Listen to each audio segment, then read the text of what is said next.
Salut tout le monde, on se retrouve pour une nouvelle vidéo qui sera une vidéo assez sérieuse. Dans le titre j'ai écrit obligé d'arrêter YouTube. Bref, je suis pas obligé immédiatement d'arrêter YouTube. Mais il se peut qu'en janvier 2019 vous ne puissiez voir aucune de mes vidéos antérieures et que je ne puisse plus mettre de contenu en ligne.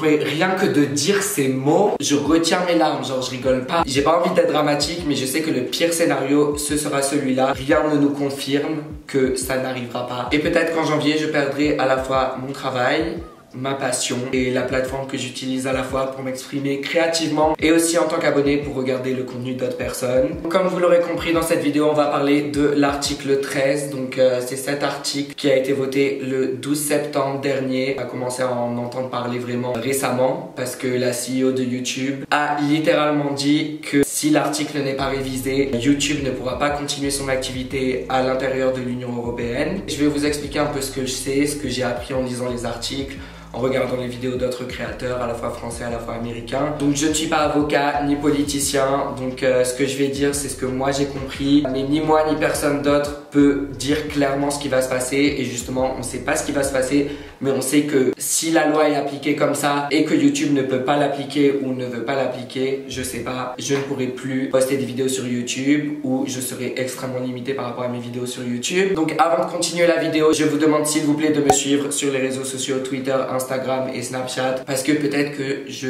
ne pourrai plus mettre de contenu en ligne sur YouTube. Si c'est ça qui se passe, moi je vais trouver un plan B parce que faire des vidéos c'est ma passion, c'est ce que j'adore faire. Donc vraiment si vous voulez pas manquer mes prochains contenus, allez me suivre sur ces réseaux sociaux. Je préfère prévenir que guérir. S'il faut, ma chaîne YouTube sera supprimée le 1er janvier. Oh my god, faut que je m'hydrate là. Donc on va parler très rapidement de l'article 13. Je vais vous expliquer ce que j'en ai compris. Si vous voulez avoir plus d'informations, je mettrai des articles et des vidéos d'autres créateurs qui s'expriment mieux et qui ont plus d'informations par rapport à ce sujet. Donc en gros l'article 13 c'est un article qui provient d'une directive européenne pour protéger les droits d'auteur des artistes. Donc évidemment le but est bon et je soutiens ce but. Oui, il faut protéger les droits d'auteur des artistes, voilà. S'ils créent des œuvres, donc à la fois des chansons, des films, des peintures, je sais pas, tout ce qui est artistique, bah c'est leur droit, enfin c'est leur création.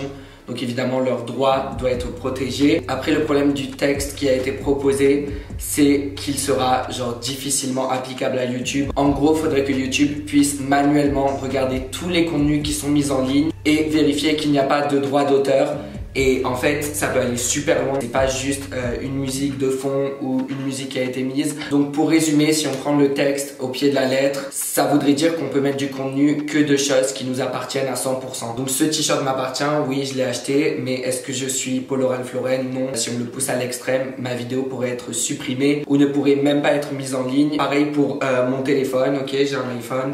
Est-ce que je suis Apple? Non, donc je peux pas poster ma vidéo. Évidemment, dans mon avis personnel, je ne crois pas que ça ira jusque là. Mais le truc, c'est qu'avec cette directive et cet article, YouTube devra manuellement vérifier tous les contenus qui sont mis en ligne. En fait, ils devront regarder les 440 000 heures de vidéos qui sont mises en ligne par jour et vérifier qu'il n'y a pas une musique, un logo, un truc, un extrait qui n'appartient pas au créateur. Ils avaient déjà leur robot qui s'appelle le Content ID qui vérifiait s'il y avait des musiques de droit d'auteur. Je me suis fait prendre plein de fois, donc maintenant j'ai compris ma leçon. Je fais très attention avec les musiques que j'emploie. Et d'ailleurs dans l'épisode 4 de Amour, Gloire et Excès que j'allais mettre en ligne, j'ai justement eu un problème de droit d'auteur. C'est pour ça que je l'ai pas mis en ligne à l'heure. Gros, dans un magasin on entendait littéralement une musique et YouTube a détecté alors que j'étais en train de parler en même temps et c'était la musique du magasin, genre ça va déjà super loin avec le robot, mais apparemment le robot c'est pas, c'est pour le Parlement européen. Et du coup si le texte passe tel quel, YouTube a dit qu'il ne pouvait littéralement pas le mettre en place et ceci ferait que YouTube soit abandonnera l'Europe, soit il y aura un contenu extrêmement filtré. Si vous croyez qu'il y a des gens sur YouTube qui vont être payés pour regarder mes 50 minutes de vidéo et vérifier que j'utilise pas un logo, une musique ou un truc qui m'appartient pas,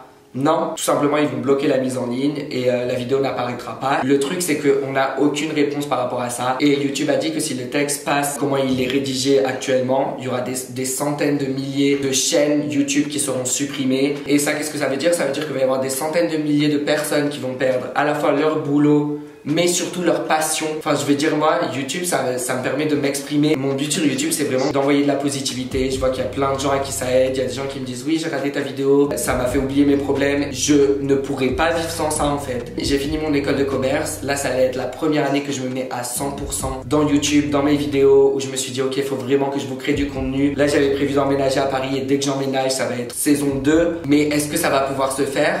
Je ne sais pas. Ma vie, elle aura littéralement plus aucun sens. Qu'est-ce que je vais faire maintenant? Oui, je vais trouver un emploi où je poursuis mes études et je fais un master, mais on m'aura littéralement enlevé ma passion de mes mains. La chose pour laquelle j'ai travaillé pendant maintenant 4 ans ou 5 ans pour pouvoir vivre de ma passion, on va m'enlever ça et il n'y a pas que moi en fait. Il va y avoir des milliers de créateurs qui ne vont pas pouvoir s'exprimer. Il va y avoir des petits créateurs qui ne vont même pas pouvoir montrer ce qu'ils ont. Ça n'a pas la tête en fait, mais l'article 13 c'est de la censure. Je sais vraiment pas ce que je vais faire, je suis perdu. Et il n'y a pas que les créateurs qui vont en subir. Bah évidemment déjà il y a vous, parce que vous ne pourriez pas voir de contenu. Il y a toutes les équipes qui travaillent dans cette industrie, donc dans l'industrie du digital. C'est-à-dire plein d'agences de communication, plein de MCN, dont la Studio 71, c'est chez qui je suis actuellement. Je vais vous montrer. Il y a des gens qui sont là en train de travailler. Imaginez s'ils perdent leur boulot comme ça.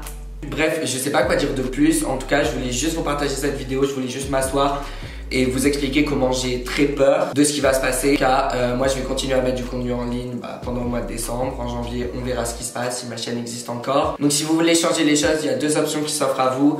Donc premièrement, vous pouvez signer la pétition Change que je mettrai en barre d'infos, s'il vous plaît faites-le. Ça prend moins de 10 secondes, il faut littéralement mettre votre nom et votre adresse mail. Et vous pouvez aussi contacter vos représentants au Parlement européen, des personnes âgées. Je sais pas si elles se rendent compte que si YouTube décide d'arrêter son service en Europe, enfin, on est plein à perdre notre métier, à perdre notre passion, à perdre notre moyen d'expression. Et à part ça, moi je vous demande s'il vous plaît d'aller me suivre sur mes autres réseaux sociaux. Mes autres réseaux sociaux, c'est mon prénom, Antonin avec un H après le T, donc ANTHONIN, sur Instagram, sur Twitter. Parce que dans le pire des cas, ma chaîne peut être supprimée, donc ça veut dire que je perdrai toute mon audience. Donc voilà, si vous aimez mon contenu, si vous aimez ce que je fais, allez me suivre sur les autres réseaux. En tout cas, voici la fin de cette vidéo. Je vous demande vraiment de vous mobiliser. Que ça vienne du Parlement européen ou que ça vienne de YouTube, si le texte n'est pas révisé, il est possible que tout ça s'arrête et cette aventure s'arrête. Anyways, moi je vous dis à très bientôt. Là, je pars. Je vais tourner l'épisode 5 d'Amour, Gloire et Excès en espérant que ce soit pas le dernier épisode qui sortira. Et je vous fais de gros bisous.